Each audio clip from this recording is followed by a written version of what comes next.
There's a lot of quotes that say, it's the journey that brings us happiness, not the destination. You can focus on, yes, I want to discover the Higgs boson, or yes, I want to do that, but all the little things that add together on the way of getting there is really what makes up life. So at TAS school, I teach upper school math. This is my 6th year at the school. I sort of have a different journey it took to become a teacher than maybe some other teachers had, where I got 2 different undergraduate degrees. My first degree was in philosophy. And the reason why I got that, I actually started right when in high school, my senior year of high school, all I did was paint. I did all these paintings and I was in love with it. I was like, this is what I want to do with my life. I want to be an artist. It was just when I went to art school that first year, it just felt different. Like I felt like maybe art was more of a hobby for me. And so it was very, kind of a confusing time. And so at the time I was taking core classes that you need to satisfy your graduation requirement. And one of them was a philosophy class. And all the questions that were being asked in philosophy just awoke something inside of me.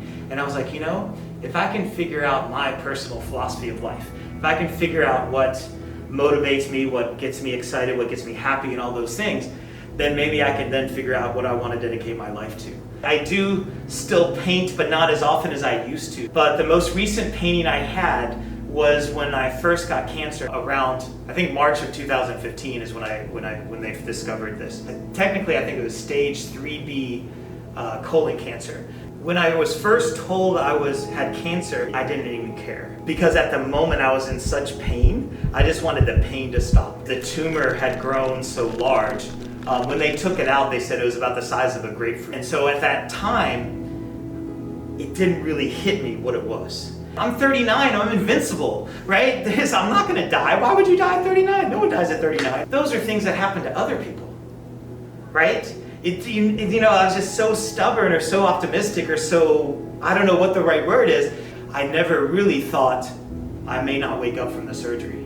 As optimistic as I was through the surgery and not thinking that, I'm actually could possibly die, I was just as optimistic and just as foolish about the recovery. And once I went through this second surgery and it really dawned on me that maybe there is a real chance that it could come back and that maybe I have 6 months left or 1 year left or whatever, I really started learning to appreciate all those little moments, to enjoy when everything felt right. We do actually have a choice in how we respond to something that happens to us.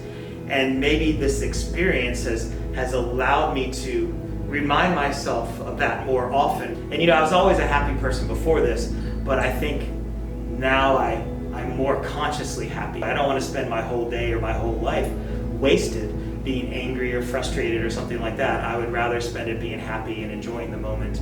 And so try to figure out how to change my reaction to that.